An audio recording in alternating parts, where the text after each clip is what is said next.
Thank you.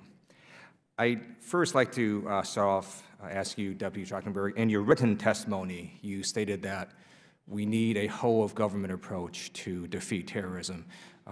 Does that include the State Department? Oh, absolutely. And I just want to say that the proposed massive cuts by Secretary Tillerson to the State Department, as well as President Trump's failure to nominate individuals for high-level State Department positions, have hurt U.S. national security.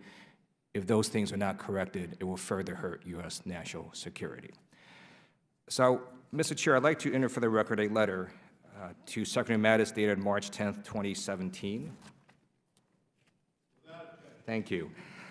This letter is from national security experts and former government officials from across the political spectrum. And in it, they state that even small numbers of unintentional civilian deaths or injuries, whether or not legally permitted, can cause significant strategic setbacks. For example, civilian deaths from U.S. operations can cause partners and allies to reduce operational collaboration, withdraw consent, and limit intelligence sharing, increase violence from militant groups, and foster distrust among local populations. I support the Department of Defense operations around the world to go after terrorists. I served on active duty in the military. When it comes to terrorists, I believe we should hunt them down and kill them. But we should also protect civilians because it will harm our U.S. national security if we don't. So I've seen troubling rises in civilian casualties across DoD operations, such as, for example, in Operation Inherent Resolve. This is not a partisan issue. That started under the Obama administration. Civilian casualties started rising. It continues today. The New York Times did a very large expose on that.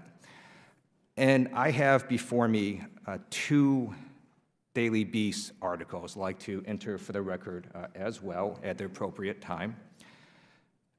And the first one is dated November 29, 2017. It's titled, "Strong Evidence That U.S. Special Operations Forces Massacred Civilians in Somalia." The second is dated December 6, 2017, saying, "On the eve of congressional hearings, new evidence about alleged U.S. massacre in Somalia." And what the Daily Beast articles say is they did an investigation, and they state that U.S. Special Forces killed unarmed civilians in Somalia on August 25th. We've been in contact with Africa Command. They deny that, and they say they've done an assessment. Their assessment is that those casualty figures are incorrect, that everyone that was killed was essentially an enemy combatant. So my question for you is there going to be any further investigation or assessment, or is that it? Is there going to be any further? Congressman Lieu, my understanding of that incident and AFRICOM's response is precisely the way you have described it. I do want to make clear that we in the Department of Defense take any accusations of civilian casualties very seriously, and we work to avoid them at all costs. You're correct. AFRICOM recently conducted and concluded an assessment into this particular incident. The key finding from that was that the only casualties suffered were those of armed enemy combatants who had fired upon U.S. and Somali forces, and that the allegations of civilian casualty, the charges of civilian casualties were not credible.